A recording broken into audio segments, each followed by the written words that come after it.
Gaya nga po nito na gaano karami yung buhay pananalangin na mayroon tayo.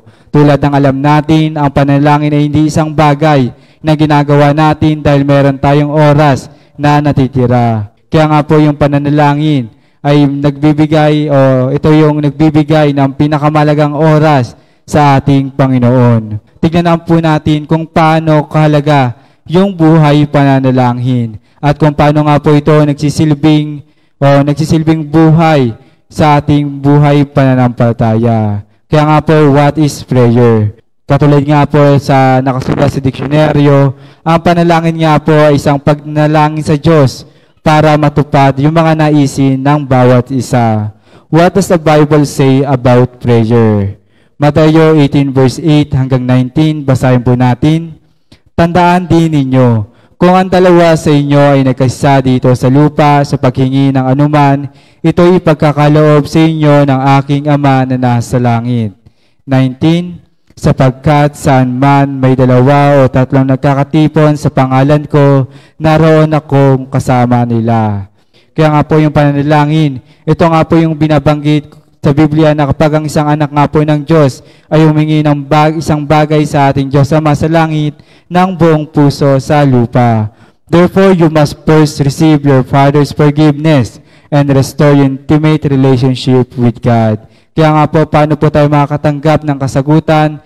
Sinasabi nga po sa Biblia, una nga po, kinakailangan nga po nating makatanggap ng kapatawaran sa ating Diyos Ama sa langit bilang at ayusin natin yung pakayos na may pag-ugnayan sa ating Diyos Ama. Nakagaya nga po nito, una, kinakailangan nga po natin magsisi at hingin nga po natin yung kapatawaran sa ating Diyos Ama. Ito nga po ay bubuksan niya nga po yung turungawan nga po ng langit.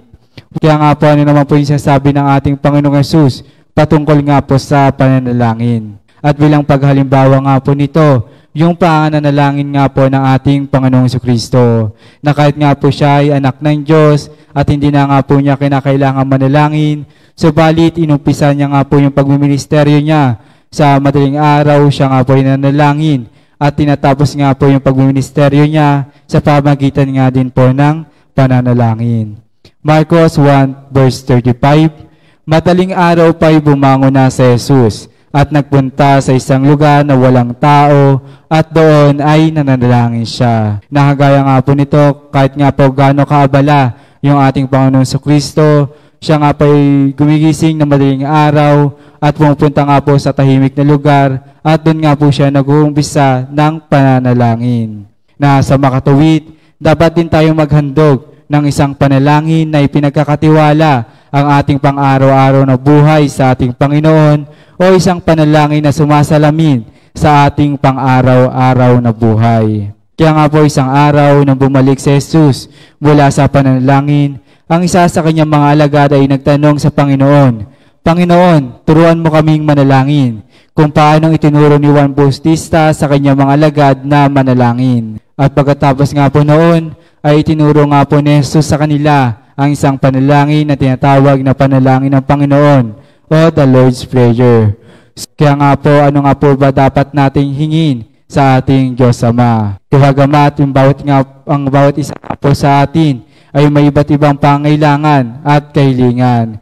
Karaniwang sinasabi sa atin ni Jesus yung 3 bagay na hilingin sa ating Diyos Ama at 4 na bagay na hinilingin para sa ating mga pangailangan bilang isang tao. Una nga po sa lahat, sa may 3 bagay na kinakailangan nga po nating hingin o panalangin sa ating Diyos Ama na itaas lamang yung kanyang pangalan.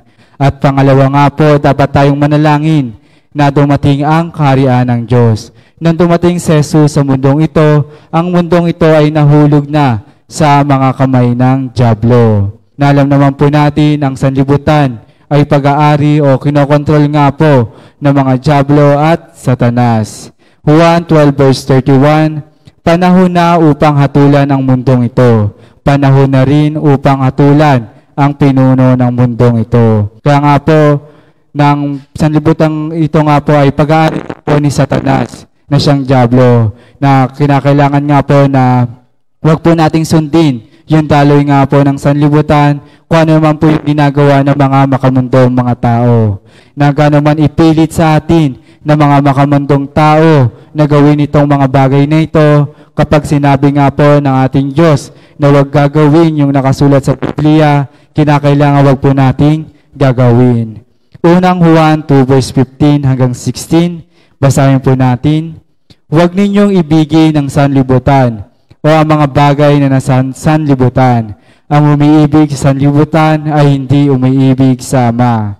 Ang lahat ng nasa sanlibutan, ang pagnanasa ng laman, ang pagnanasa ng mga mata at ang pagmamalaki sa buhay na ito ay hindi nagmumula sa Ama kundi sa sanlibutan. Mawawala ang sanlibutan at ang lahat ng mga bagay na pinagnanasahan ng mga tao, ngunit ang sumusunod sa kalooban ng Diyos ay mabubuhay magpakailanman. Na kinakailangan dapat din nating manawaan kung ano yung gusto at kinatutuwa ng mga tao sa mundong ito ay maaaring maging kaaway nga po ng ating Diyos Ama. At bilang konklusyon nga po, panghuli, kinakailangan nga po nating hingin yung pangalan ng ating Panginoong Hesus. Kaya nga po, ano po yung ibig sabihin na manalangin sa pangalan ni Hesus? Na kahit nga po tayo ay nagsumamo sa ating Diyos, dapat po tayong manalangin na parang katulad nga po ng ating Panginoong Hesus na siyang bugtong nga po ng anak ng Diyos na siyang direktang nagsusumamo sa ating Diyos Ama. Na kung narinig ni Hesus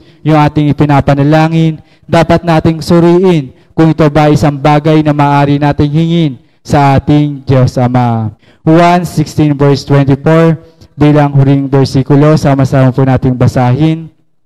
Hanggang ngayon wala pa akong hinihingi sa Kanya sa aking pangalan. Humingi kayo at kayo tatanggap upang malubos ang inyong kagalakan.